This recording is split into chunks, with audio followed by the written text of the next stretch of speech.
Hello students, आशा करता हूँ आप सभी अच्छे होंगे।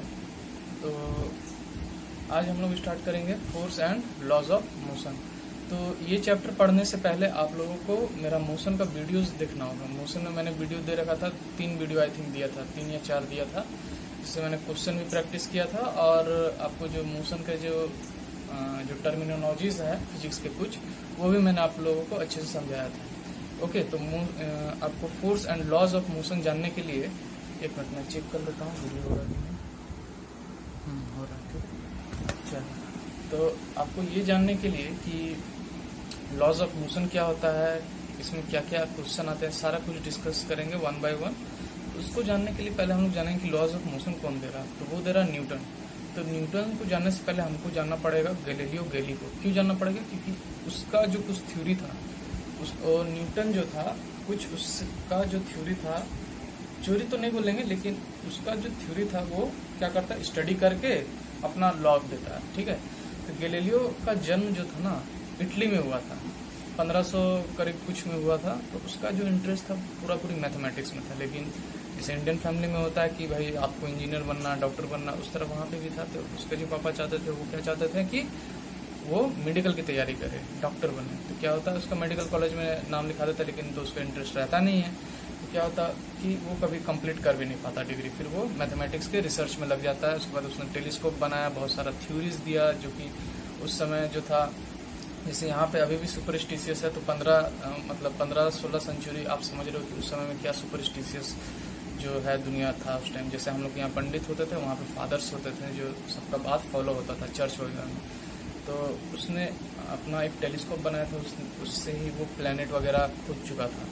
उसके बाद उसने बहुत सारे थ्योरीज दिए, जिसको जैसे वो बोला था कि सन स्टेशनरी है, अर्थ उसका रोटेशन लगा रहा है, जिसके चलते उसको जेल में डाल दिया था।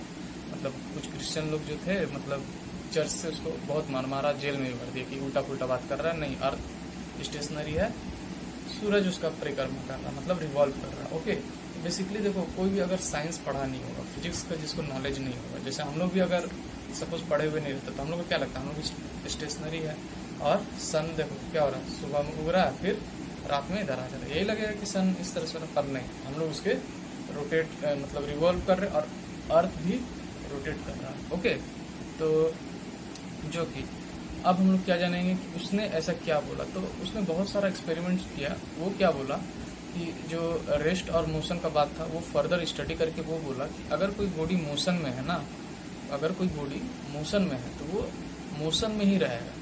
वो साफ साफ बोल दिया। मतलब सपोज तो इंक्लाइंड प्लेन है इस तरह से। ओके, सपोज मैंने यहाँ पे कोई एक बॉल रखा, तो यहाँ से अगर वो गिर रहा है तो ये यहाँ पे भी मतलब सेम स्पीड में गिरेगा, सेम स्पीड में यहाँ पे भी जाएगा। तो इस तरह का बहुत सारा थ्योरीज वो दे रहा था, जिसका कि गैलीलियो लॉ ऑफ इनर्शिया के नाम से दिया था। तो इनर्शिया क्या है एक्चुअली, इनर्शिया को समझेंगे। पहले ये समझ लो कि ये बोलना क्या चाह रहा था।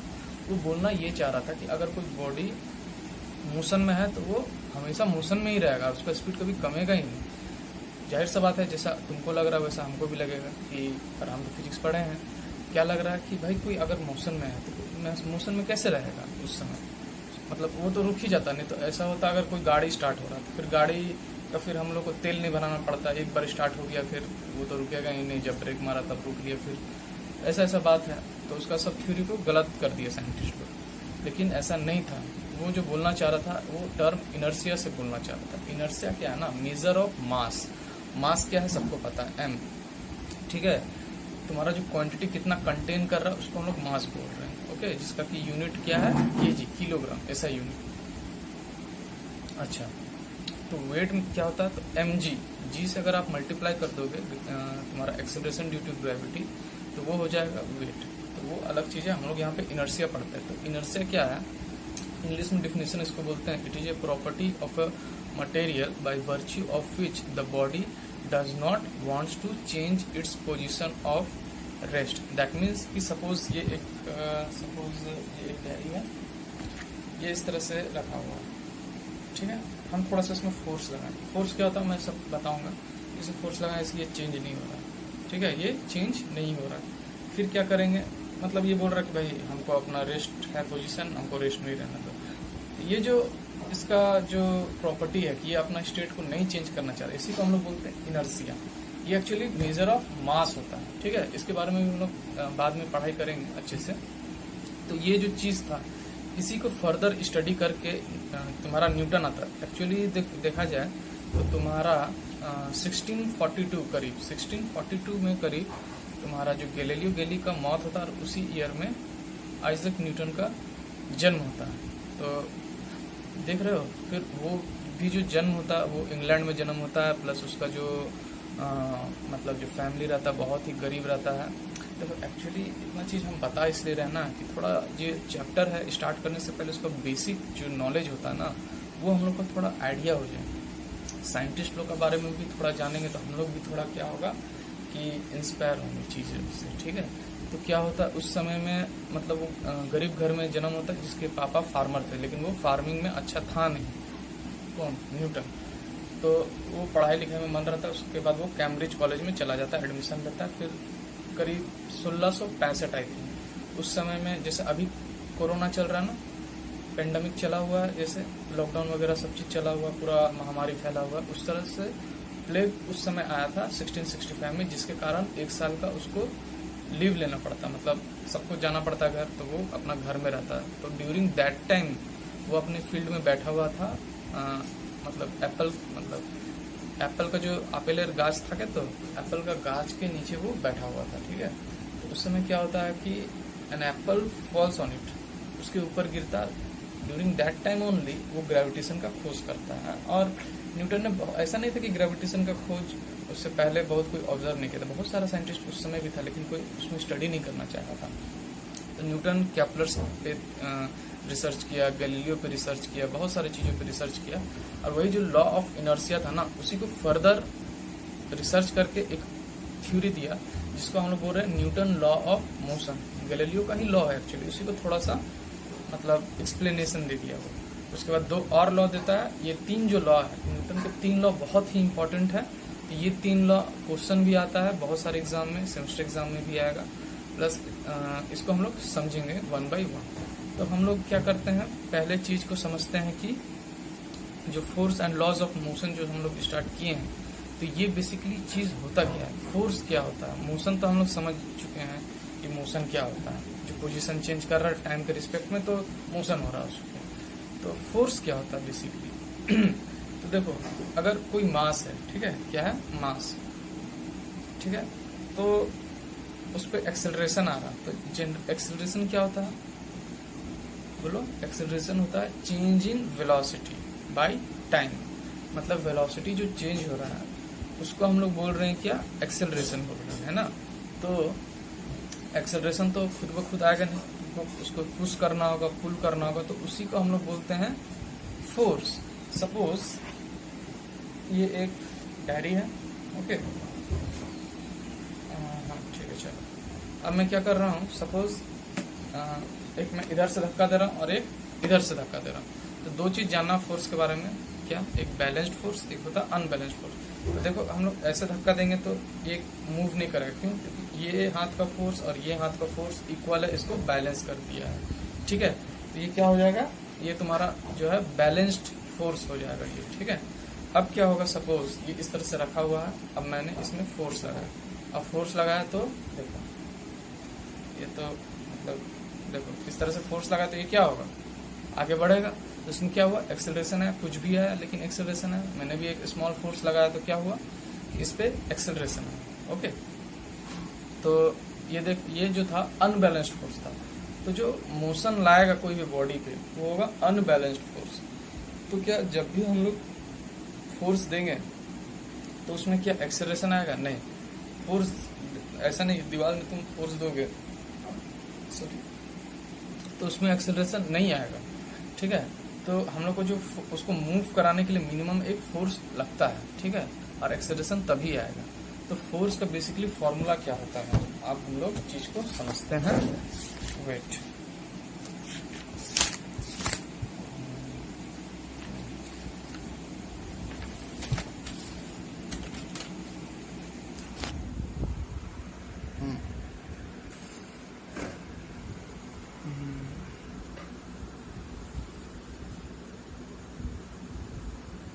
देखो फोर्स, तुमने किसी m मास पे फोर्स लगाया, उस पर क्या होगा, कुछ एक्सेलरेशन आएगा। m क्या है तुम्हारा, मास है, ठीक है। ये क्या है तुम्हारा,